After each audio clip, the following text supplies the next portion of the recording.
Mahalo for tuning into Island Focus and joining me in getting to know a little better, Corey Rosenlee, who is the president of the Hawaiʻi State Teachers Association. Good to see you, Corey. Thank you for joining us. Thank you, Lila. Good to see you. So, schools reopening or not opening, teachers going back or not going back, there's a bigger conversation here at the moment. Can you share with us what that conversation is, the considerations, and maybe some of the lessons learned from other countries as we are deciding what to do with our schools and our children? Everyone wants our keiki back in our schools, no more than our teachers do. But the big question is, how can we make sure that if we bring our keiki back, that we keep the health and safety of our keiki and our teachers and our staff in the front of our minds? And what we've seen is, we've seen schools across the world that have tried to open in countries, and when practice has not been followed, they have to close right back down. In the countries that have been the most successful, what they've seen is it's not about opening the schools, it's how a community comes together in order to make sure that if our keiki are the priority, then it's our daily responsibility. How we intermingle, are we wearing our masks? Are we maintaining our social distancing? Because that's what it takes. And I think that when everyone sees it, that it's all of our kuleana to make sure that our keiki learn, then it's something that we do on a daily basis. I appreciate hearing that, because there's so much conversation about the protocols, and the details of 6 feet or 3 feet or 10 feet. Maybe you could give us a snapshot of what a school day looks like from the time the child gets up till he goes home, so we have a better memory of what we're talking about at schools.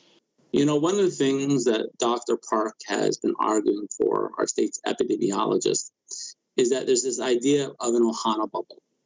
And I can tell you from the practical level of a school that that's not going to happen. So, our students, let's just take an elementary student. They come from their home, that's one Ohana bubble. Then they go and wait for the bus, that's one Ohana bubble. Then they get on the bus, that's another Ohana bubble. And then they get to school and they start playing with their friends, and that's another bubble. Then they get to their classroom, and that's all that Dr. Park is thinking about, is that one Ohana bubble. But then if they go use the restroom, another Ohana bubble, then they start playing with their friends or go to A+ after school. And again, by the time you look at it, you could potentially be exposing yourself to over 100 people. At the secondary level, I'll tell you, I am a veteran teacher of 20 years. And I will tell you, the kids have no idea what social distancing is in between periods. And I'm even concerned that they're going to take off their masks in between periods, because at Campbell, my high school, they're supposed to wear a T-shirt with Campbell on it. And the second class is done. All the kids are taking off their shirts, because they don't feel that it's the same thing. And what we've seen in the entire country is that young adults think they're impervious to the virus, and they're not. We just know through brain science sometimes that our young adults are not thinking of the long-term consequences. And so that's something that we have to think about. So there's so many aspects of going back to school and so many people involved. As we move toward the end of our conversation today, what are some of your recommendations on how we can support you, the teachers, our children? I'll tell you something that was disheartening.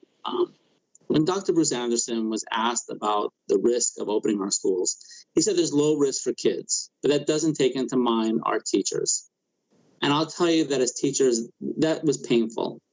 Our teachers want to be in schools, but we don't want to be made feel guilty that we care about our health and our family's health. So I think that we all have to understand that in order to open our schools, everyone has to do this together. We have to take into consideration our keiki and our teachers and our staff. Mm-hmm. Some of them are older, some of them have underlying conditions, and we should not discount them because they have these concerns. And staff meaning clerical, custodian, cafeteria workers. We have our educational assistants, we have our principals. Our custodians have been heroes. Our lunch workers have been heroes. They've been trying to deliver lunch to our keiki during this pandemic. Our custodians have done an unbelievable job. And so, we really have to see the great work that everyone is trying to do. And our teachers, I want to say this too. In order to do distance learning, most teachers have shared with me, and we've polled on them, have had to do more work than they've ever had to do before, because they have to plan 2 lessons at the exact same time and do it completely from scratch. So, everyone is really going out there to try to make sure that this can happen. Well, and I would imagine that as you talk about the community, also the resources for educational experiences, we're going to have to really change the way we look at, quote, education. And unfortunately, we're asking people to do more with less, and sometimes with less means not at all. Just yesterday, the Board of Education was trying to cut pay for special education, hard staff, and Hawaiian immersion teachers, even though those are the areas that are most hit by, the pandemic. And so, if we don't have the equipment, it's very difficult to be able to do our jobs. So you speak about the community coming together to help figure this situation out about education. What can we really do? Well, I think one of the things that I think our teachers are looking for is empathy. We have to understand that, again, that our teachers, some of them can be older, some of them have underlying health conditions. A lot of our teachers take care of their family, even their elderly parents, grandparents, and we love our kids. There's a reason why we call them our kids, is because there's a reason why we became teachers. We love working with kids and helping them learn. And so we're being put into this position where some people have said we don't have courage or we don't care if we're not willing to risk our health and our lives in order to go back to school. And I think what we're trying to say is, of course we love our kids, but I'll tell you, not one teacher would want the guilt on their conscience that if we opened our schools too quickly and one of their students got sick and they felt like they could have done more, that's a long-term consequence that none of us want. So we want to do this very carefully, make sure that all the processes are in place. And then I think everyone has to ask, if we still see cases rising, is it safe? A few months of delay is not worth a child's life. So one parting message as we wrap up our conversation today.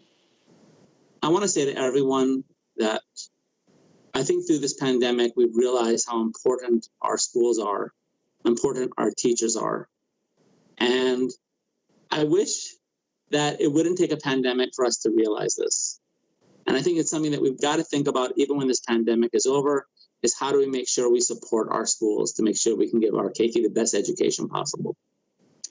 And perhaps do it in even multiply creative ways. Yes. Thank you so much for joining us and for taking the time, Corey. I look forward to finding out what's going to happen next. Thank you. Thank you, ʻŌlelo. Good to see you. You've just had an opportunity to meet Corey Rosenlee, who is the president of the Hawaii State Teachers Association. Mahalo.